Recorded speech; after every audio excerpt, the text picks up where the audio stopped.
1979 wasn't just a year of big disco hits. It was the year a whole wave of R&B soul got left behind. Songs that never make the nostalgia playlists, but once you hear them, you'll wonder how they ever slipped through the cracks. In this video, we're dusting off 12 forgotten R&B soul gems from 1979, the deep cuts, the near misses, the heartbreak anthems you need to hear again. Turn the volume up. Let's go back.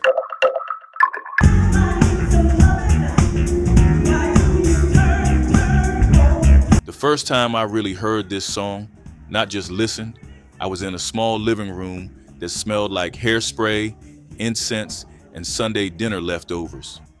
An aunt had the radio tuned to the local soul station low enough that people could talk over it.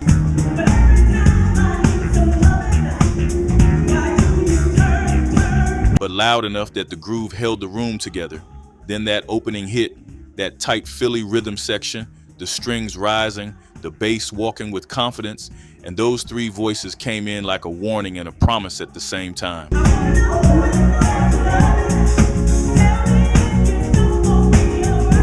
You gonna make me love somebody else? To most people in the room, it was just another good song and a steady flow of good songs. But to the women listening, especially the ones who had been through things they didn't always talk about, it felt like the Jones girls were speaking for them. You could see it in the small reactions. A nod,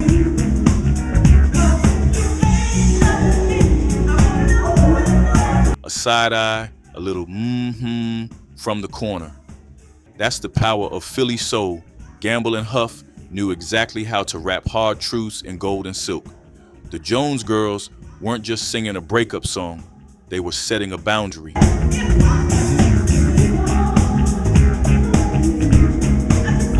That's what I felt, even as a younger listener who didn't yet know what it meant to stay too long in a situation that hurt. The harmonies floated, yes, but the message had weight. If you don't treat me right, I'll find someone who will.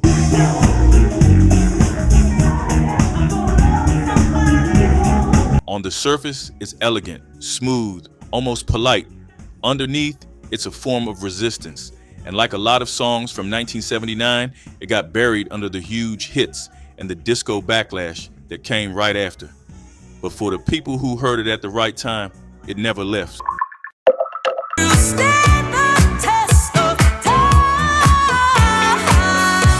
If you've ever walked into a late night party where the lights are low, the floor is half empty, and it feels like the night could still go either way, you know the feeling of this song.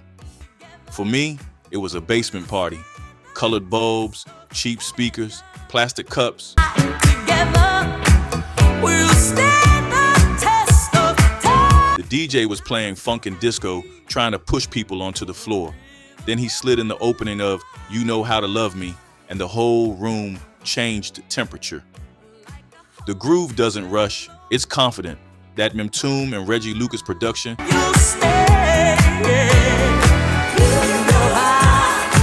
It's like a slow glow coming up over the horizon. And then Phyllis comes in. Her voice doesn't beg, it doesn't chase. It stands in the center of the room and says, if you're going to love me right.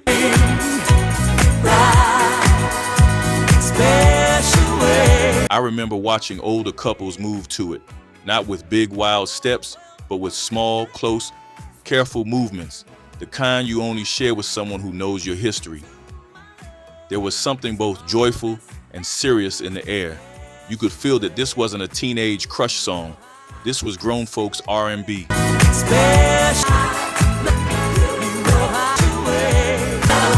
Phyllis Hyman always carried a kind of beautiful sadness in her tone, even on up-tempo tracks. You can hear it here, hidden in the way she stretches certain words, the way she leans into the melody.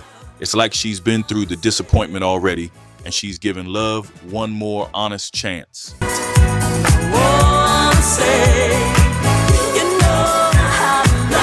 As the song played, I understood something simple but deep. Soul music wasn't just about heartbreak, it was about standards. It was about saying, I know my worth, even while you still want to believe in romance.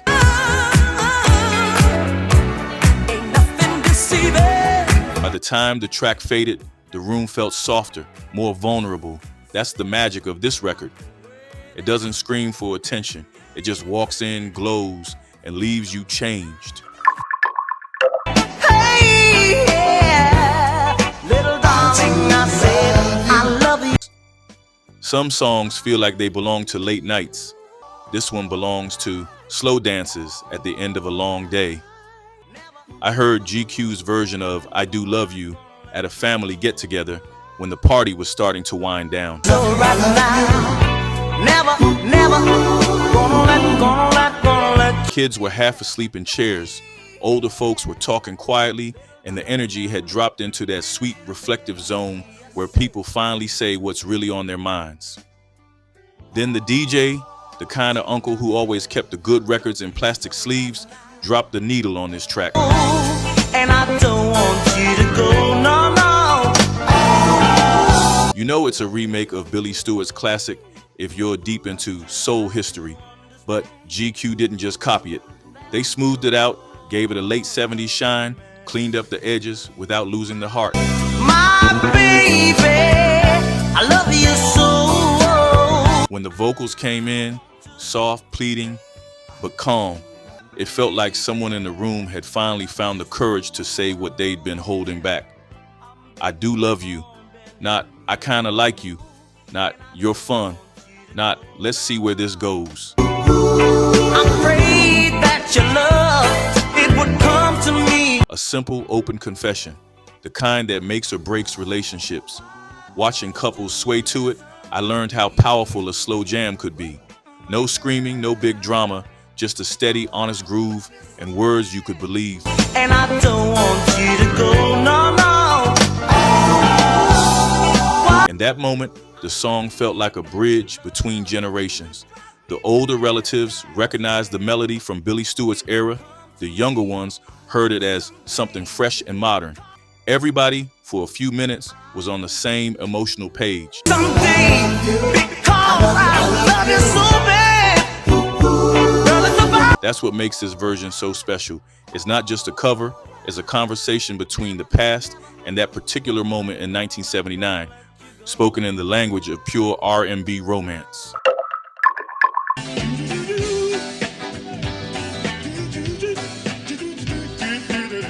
If you grew up around real soul heads, you know there was a special kind of silence that fell when Maze came on. Not a dead silence, more like a respectful quiet where people lowered their voices and let the groove breathe.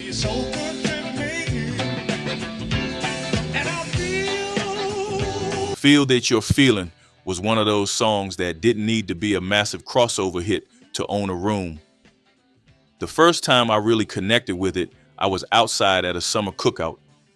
Sun going down, smoke rising from the grill, kids running around, older folks sitting in lawn chairs, telling stories they told 100 times.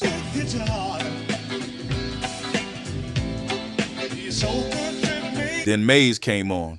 Frankie Beverly's voice is like worn denim, soft in some places, rough in others, but shaped perfectly by time.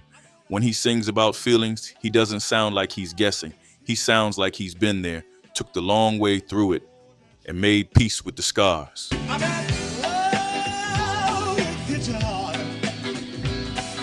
Feel That You're Feeling. As I listened, I noticed something. People relaxed, shoulders dropped, conversations slowed down, folks stopped trying so hard to be on and just were.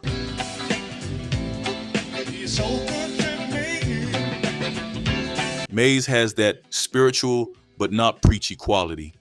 The groove is laid back, almost simple on the surface, but if you listen closely, the band is locked in. Every little guitar lick, every keyboard accent, every drum pattern is precise but never stiff.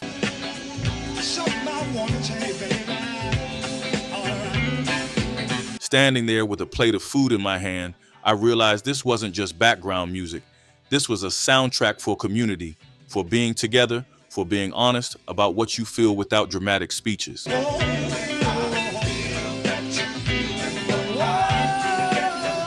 The song reminded me that R&B soul isn't only about romantic love.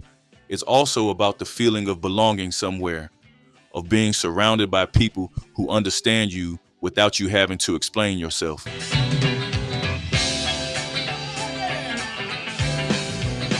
And in 1979, when so many records were trying to chase trends or cross over to pop radio, Maze was building something quieter but deeper.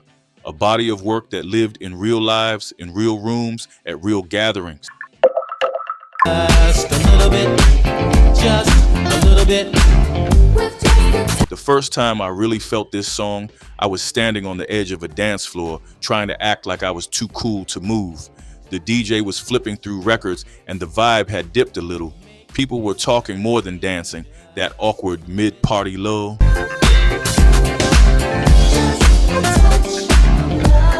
Then that bass line slid in, soft at first, like it was just testing the waters. Just a touch of love, a little bit. It didn't smack you over the head. It didn't rush. It glided. I watched something change in the room. Heads started nodding, shoulders loosened. A couple in the corner looked at each other like they just heard their song.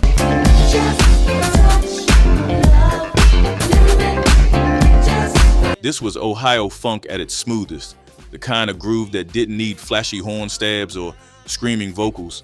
It was confident enough to be warm. Standing there, I realized why Slave was so respected by musicians and real heads, even if their name didn't always show up in casual conversations. The drums were tight but never stiff. The bass felt like it was having a conversation with your spine.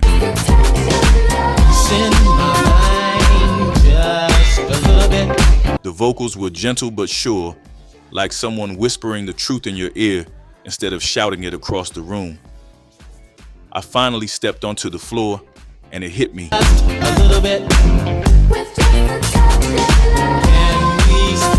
You don't always need a loud, explosive track to move a room.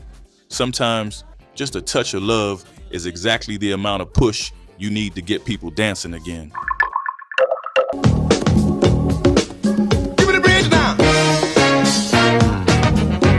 If Just a Touch of Love was a glide, Bustin' Loose was a blast. I remember hearing it at a block party where the speakers looked like they might actually explode. The sun was brutal. Kids were running through open fire hydrants, and the grill smoke mixed with car exhaust and cheap cologne. I feel like bustin' loose, give me the bridge now. Then that beat dropped. Give me the bridge now. The percussion hit like it was trying to shake the dust off the buildings. Horns stabbing, congas rattling, that go-go rhythm rolling forward like a train with no intention of stopping. I feel like bustin' loose, let me hear y'all say. This wasn't background music. This was command music. People didn't wait for an invitation. Bodies just reacted. Even the shy ones on the sidewalk started clapping along, feet tapping without permission. Aunties, uncles, teenagers. Now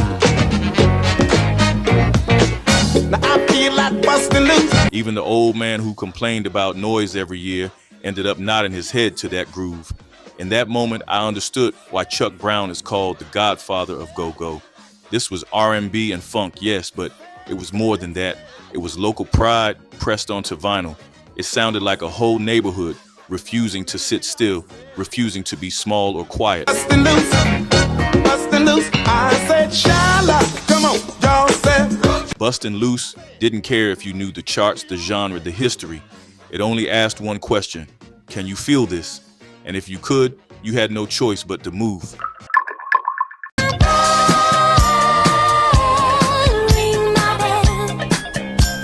To some people, Ring My Bell is just a disco relic.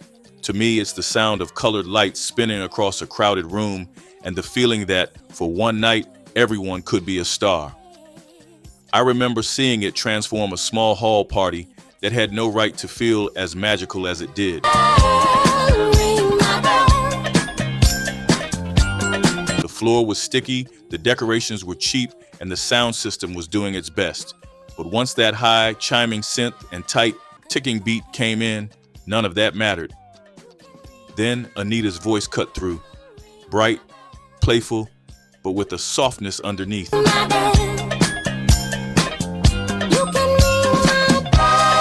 She floated over the groove, never fighting it, just riding the beat like it was made for her. You could see the effect. People who had been sitting all night suddenly stood up. Shy dancers turned into performers. Friends sang along to the chorus, laughing at each other's moves, but never stopping.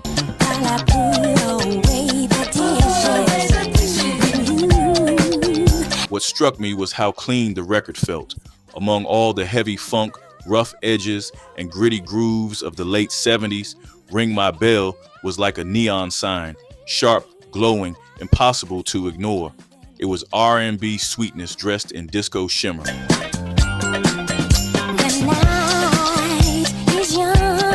Years later, I heard people dismiss it as a disco song, like that meant it was disposable. But I remembered the way it stretched time on that dance floor, turning a basic room into a moment nobody wanted to end.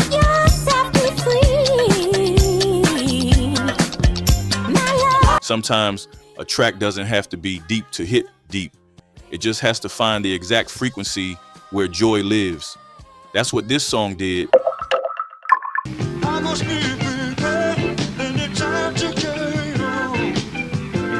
By the time I truly listened to Minute by Minute, I had already heard Michael McDonald's voice everywhere, on the radio, in samples, in other people's stories of the late 70s.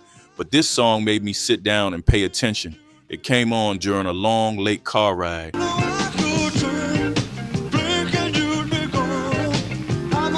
City lights were sliding past the window, the road humming beneath the tires. The driver kept the volume at that perfect level where you could talk if you wanted to, but nobody did. Minute by minute, by minute by minute.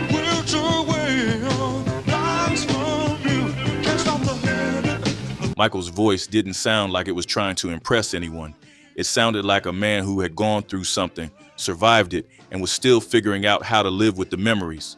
There's a rasp and a weight in his tone that makes even simple lines feel heavy.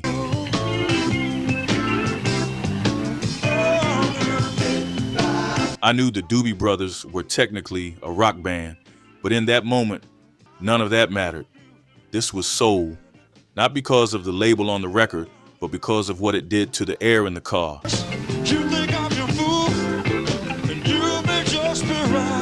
The Rose piano, the gentle groove, the way the chords climbed and resolved, everything felt like a quiet conversation with yourself after a hard season. It wasn't flashy, it wasn't trying to dominate a room. It was there for people who had a lot on their mind and needed a soundtrack that understood.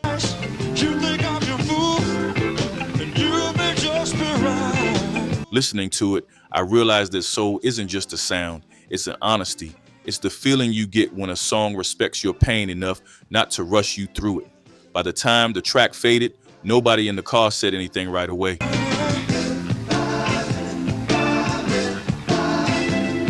We just rode in silence for a few more seconds, each of us somewhere else in our thoughts. That's when I knew this song belonged right here in this countdown between the funk, the go-go, and the disco, a reminder that 1979's heartbeat had many rhythms and they all mattered.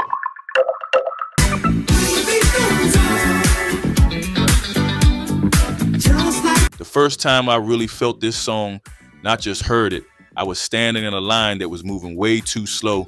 It was one of those community dances where everyone dressed like the night was bigger than the room.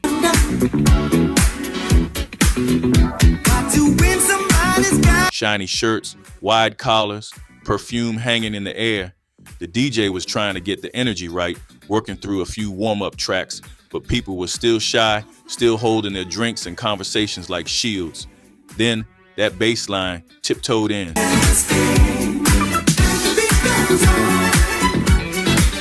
And the beat goes on. It was like somebody flicked a switch inside the building. The groove wasn't aggressive. It didn't storm the dance floor. It just settled into the room like it had always belonged there. That's solar magic. Slick production, clean rhythm guitar, those little synth touches that sparkle without ever taking over.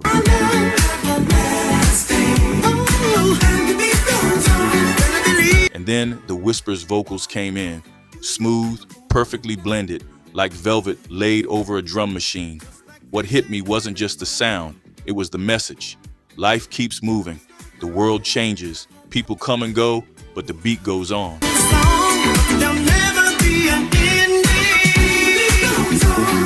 In that moment, without anyone saying it out loud, the whole room agreed. I watched people who had been leaning against the wall for half an hour suddenly start to move, first a toe, then a shoulder, then a full step onto the dance floor. Couples smiled at each other like they'd been waiting all night for this exact rhythm.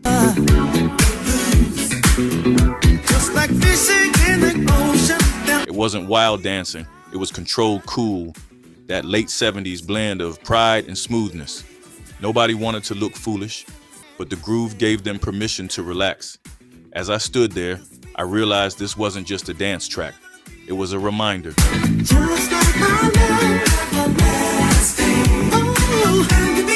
No matter what happened during the week, bills, arguments, hard jobs, quiet sadness, the beat was still there, steady and reassuring. And the beat goes on.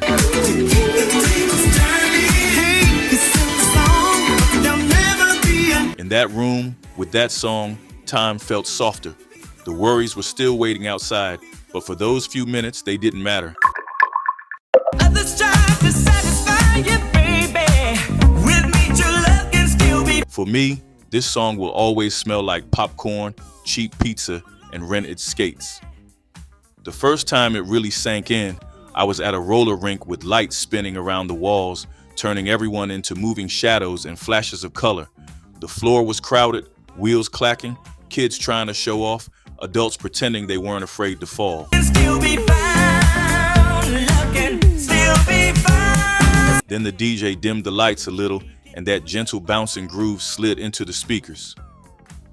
The second time around, you could feel the whole energy shift. People stopped racing and started gliding. Couples paired up, friends linked arms. The rink became less like a track and more like a slow-moving river.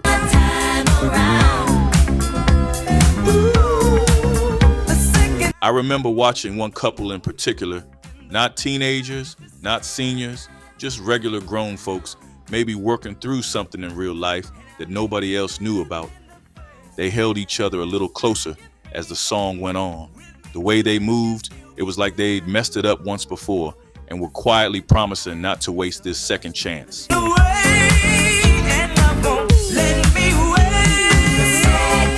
That's what this song does. It takes something as complicated as starting over and makes it feel like a gentle ride instead of a crash. The groove is soft but steady, the bass almost smiling, the keys shining like little points of light on the floor. And I paid for my mistakes, yes I did, girl. Shalimar didn't just give us a love song, they gave us a soundtrack for trying again. Listening to it roll around that rink, I realized how rare that is. Most songs about love are about the first spark, the big fall, the brand new rush. This one is about coming back after the hurt, holding on a little tighter, being a little more careful. And in 1979, standing there with skates on my feet. Your love can still be found. Love can still be found. Fingers gripping the rail as I watched everyone glide past, I understood that this track sat right on the border between the disco era and what R&B was about to become in the 80s. Smoother, more grown, more emotional. It's so good to you, babe. It wasn't loud or flashy. It didn't need to be. It just kept turning, just like those wheels on the floor. If you need me now. When Still comes on, the world gets quieter, even before you realize why. I remember sitting in a small living room, the kind with plastic covers on the good chairs and framed photos of family on the wall. The TV was off for once. Someone had put on a record, and the room was filled with soft conversation and the clink of ice in glasses. Ring the pain, if I must say. Then the piano started. It wasn't dramatic, just simple chords played with a kind of careful honesty. And then Lionel Richie's voice stepped into the space like someone opening up a part of themselves they usually keep locked away. You needed me. Lady, morning's just a moment away. The room didn't go silent. It went tender. People spoke more quietly. A few faces turned toward the speakers. One aunt who usually talked through every song suddenly just looked down at her hands and listen.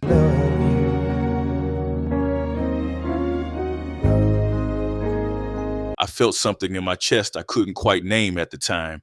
It was the feeling of watching someone finally admit they're not over something they pretended they'd moved past. Still in love with you.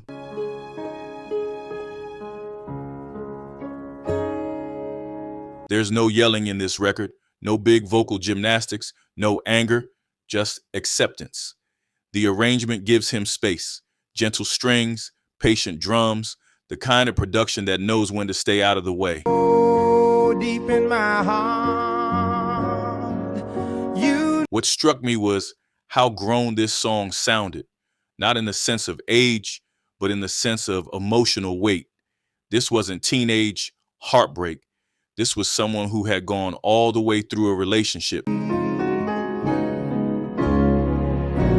remembering the pain. Maybe to his breaking point, and found themselves still standing in the same place emotionally. As it played, I looked around that living room and realized how many of the adults I knew were carrying their own versions of this song inside them. Old loves, old decisions, things they had let go of in public, but not in private.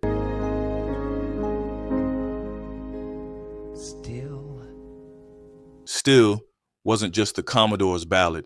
It was a mirror, and it felt like the end of an era too. One of their last great group ballads before Lionel stepped out on his own. You can almost hear the goodbye floating under the love story. By the time the song ended, no one applauded. They just exhaled.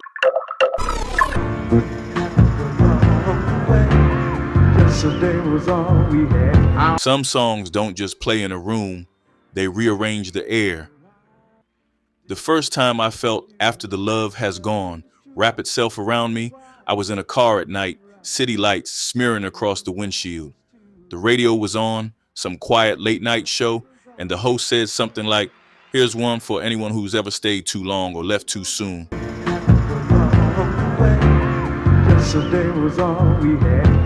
Then those chords hit, soft horns, warm keys, a groove so gentle it almost felt like a heartbeat.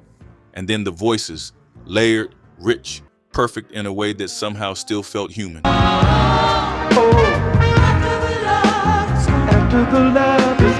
Something happened along the way. I remember looking out the window and feeling like the whole world had slowed down just enough for me to think about every moment I tried not to think about. Old friendships that faded, almost relationships that never became what they could have.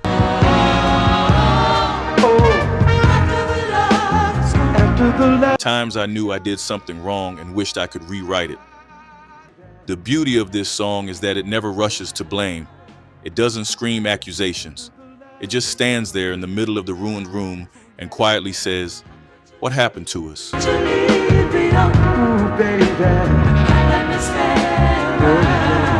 Those jazz-colored chords, the way the melody rises and falls, the harmonies sliding over each other like waves, it all works together to make the sadness feel beautiful. Not because the pain is pretty, but because the honesty is.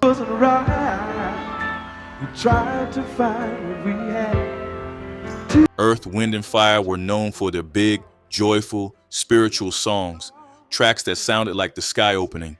But here, they turned all that musical power inward. The horns don't shout, they sigh. The rhythm section doesn't drive, it supports. The vocals don't soar into the stratosphere, they hover right where your heart sits.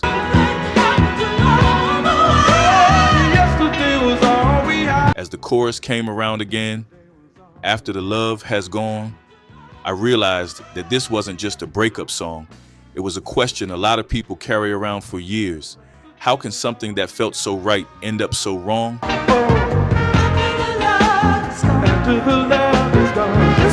The song never gives a full answer. It just sits in that moment with you, like a friend who doesn't try to fix everything, but refuses to leave you alone with your thoughts. When the track faded out, the car felt different. The night felt different. I felt different. Because that's what crown jewels do. They don't just shine, they last. Used to be happy and sad, yeah. These songs from 4 to 1 aren't just old records from 1979. They're emotional anchors. They show just how powerful R&B and soul were at the end of the decade.